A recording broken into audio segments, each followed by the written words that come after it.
So we just finished with a we just finished with a talk, and first question was to give an overview or a summation of what we just talked about. And so I'm Rosenstock, a director of revenue operations for Stanford Hospital Clinics, and I was also speaking with Yohan, Vetteth.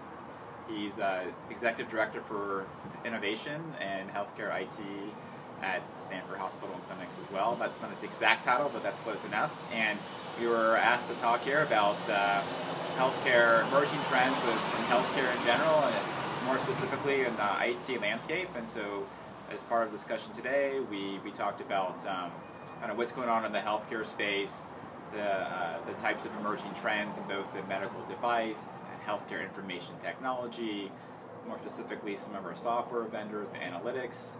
And we talked about also the types of companies that we're partnering with and the types of things that interest Stanford when we look for a partner, someone to partner with. And then we also talked about just our overall bandwidth, how Stanford Hospital and Clinics, we get approached by many vendors in the technology space, and all very, very interesting. But for us, we can only take a handful of vendors in a given year. So then, what do we look for? And we look for somebody that really understands our business, that has a unique value proposition, and someone that's very, very flexible and trustworthy as well. So those are some very general things we look for. And then in my position, I work for an area called revenue operations, and I talked about some of the things I've looked for and some of the things our department looks for in terms of a vendor or partner. And we don't necessarily partner with somebody in the early stage, but let's just say an emerging company, somebody that's kind of new to the space, we're willing to take a chance on.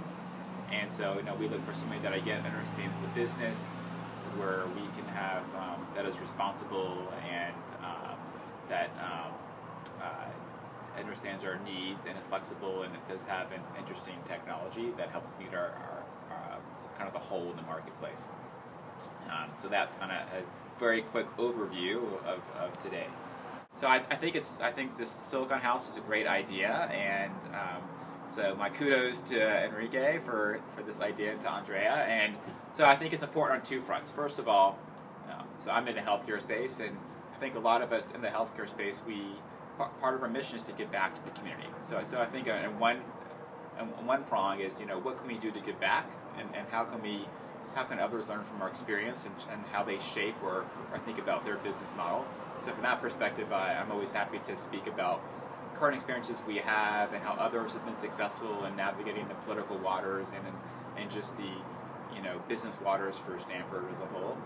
But also I think it's important for us to, I think every time you're engaged in a dialogue with someone on the business end, they ask good questions, and you learn from those questions how to think about things you didn't think through in a certain way, and also learn about new ideas and new technologies, and it helps you also to think about new players in the space and how they might be appropriate for Stanford in the near future. So for that reason, I'm always happy to speak at places like the SiliconHouse.